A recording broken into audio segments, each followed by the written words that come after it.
31 जुलैला Kharghar police station या ठिकाणी एक पोलीस बतावणी करून वृद्ध इस्माची फसवणूक केल्याबाबत गुन्हा दाखल होता। यामध्ये वृद्ध इस्माचे साधारणतः 1,25,000चे दागिने लबाडीने चोरून नेण्यात आलेले होते।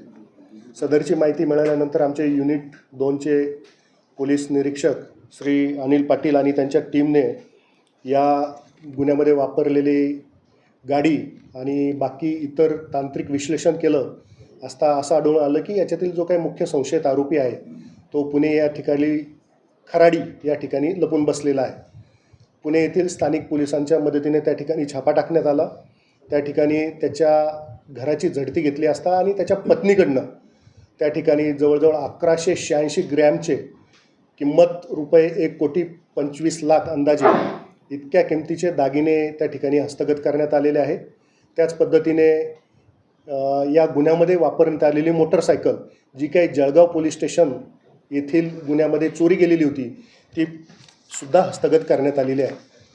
सदर गुन्ह्यात आरोपीकडे विचारपूस केली असता सदर आरोपीने 16 गुन्ह्यांची नवी मुंबई पोलीस आयुक्तालय हद्दीतील या 16 गुन्ह्यांची कबुली दिलेली आहे। या गुन्ह्यांमध्ये खारघर पोलीस स्टेशनचे 3, पनवेल शहरचे 4, कामोठे, सानपाडा आणि रबाळे या ठिकाणचे 2, त्याच पद्धतीने नेरूळ, खांदेश्वर, सिबडी येथील 1 आणि जळगावचा 1 असे 16 गुन्हे उघडकीस आणण्यात आलेले आहेत। या व्यतिरिक्तही मोठ्या प्रमाणावर हे दागिने या ठिकाणी आरोपीकडे मिळून आल्याने हे जे काही दागिने आहेत नवी मुंबई आयुक्तालय व्यतिरिक्त इतर आयुक्तालयामध्ये किंवा पोलीस घटकांमध्ये दाखल झालेल्या गुन्ह्यातील असू शकतात।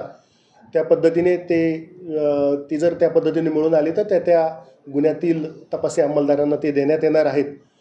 या आरोपीची गुन्हेगारी पार्श्वभूमी पाहिली असता तो आत्ताच मोक्कामधून सुटून आलेला आहे आणि त्याच्यावर महाराष्ट्रामध्ये आणि महाराष्ट्राच्या बाहेर जवळजवळ 100 गुन्हे या प्रकारचे दाखल करण्यात आलेले आहेत। या गुन्ह्यामध्ये अधिकचा तपास चालू आहे आणि इतर साथीदार मुख्य आरोपीचे जे काही साथीदार आहेत त्यांचा शोध घेण्याचं काम चालू आहे।